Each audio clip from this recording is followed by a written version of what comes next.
আসসালামু আলাইকুম ওয়া রাহমাতুল্লাহি ওয়া বারাকাতুহু। আপনি যদি একজন অভিভাবক হয়ে থাকেন তাহলে এই কথাগুলো আপনার জন্যই। ফলাফলই আপনার সন্তানের জন্য সবকিছু নয়। প্রতিটি শিক্ষার্থীর রয়েছে আলাদা শেখার গতিপথ। সুতরাং শেখার প্রতি গুরুত্ব দেওয়া উচিত। ভুল করা মানেই ব্যর্থতা নয়, ভুল থেকে আপনার সন্তানকে শিখতে দিন। ভুলের মাধ্যমে আপনার সন্তান সঠিকটা ভালোভাবে শিখতে পারবে ইনশাআল্লাহ। চাপ নয়, আপনার সন্তানকে আপনি সহযোগিতা করুন।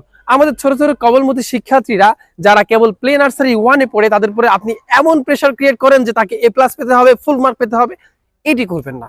আপনি সহযোগিতা করুন, তাকে আপনি শেখানোর চেষ্টা করুন আনন্দের সাথে, বিনোদনের সাথে। আপনার সন্তানকে আপনি প্রশংসা করার চেষ্টা করুন, তার যে অর্জনগুলো, তার ভালো দিকগুলো সেগুলো তুলে ধরুন, তাকে পুরস্কার দেওয়ার চেষ্টা করুন, তাকে কোথাও ঘুরতে নিয়ে যান, তাকে প্রতিশ্রুতি দেন তুমি এটা করলে তোমাকে আমি ঘুরতে নিয়ে যাবো, সেটা বাস্তব করতেই করুন।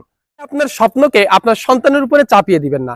আপনি চেষ্টা করবেন ব্যর্থতার সময়ও যেমন ওর পাশে থাকার, সফলতার সময়ও পাশে থাকার। তার ইচ্ছা শক্তিকে আপনি অবশ্যই গুরুত্ব দিবেন, সেভাবেই গড়ে তুলবেন ইনশাআল্লাহ। সর্বশেষে আমরা চেষ্টা করব আল্লাহ তাআলার কাছে আমাদের সন্তানদের জন্য দোয়া করা। চূড়ান্ত সাফল্যের মালিক কিন্তু আল্লাহ তাআলা। সুতরাং আমাদের চেষ্টার পাশাপাশি দোয়া থাকবে সর্বোচ্চ। মহান আল্লাহ তাআলা আপনাদের সন্তানকে, আমাদের সন্তানকে উত্তম মানুষ হিসেবে কবুল করে নিক। সকলে ভালো থাকবেন, সুস্থ থাকবেন। আজকে এই পর্যন্তই রাখছি।